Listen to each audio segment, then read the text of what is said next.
بسم الله الرحمن الرحيم لا أقسم بهذا البلد وأنت حل بهذا البلد ووالد وما ولد لقد خلقنا الإنسان في كبد أيحسب أن لن يقدر عليه أحد يقول أهلكت مالا لبدا أيحسب أن لم يره أحد ألم نجعل له عينين ولسانا وشفتين وهديناه النجدين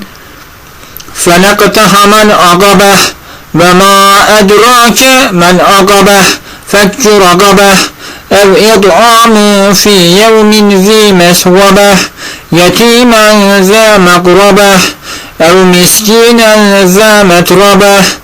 ثم كان من الذين آمنوا وتواصوا بالصبر وتواصوا بالمرحمة أولئك أصحاب الميمنة والذين كفروا بآياتنا هم أصحاب المشأمة عليهم نار مؤصدة صدق الله العظيم.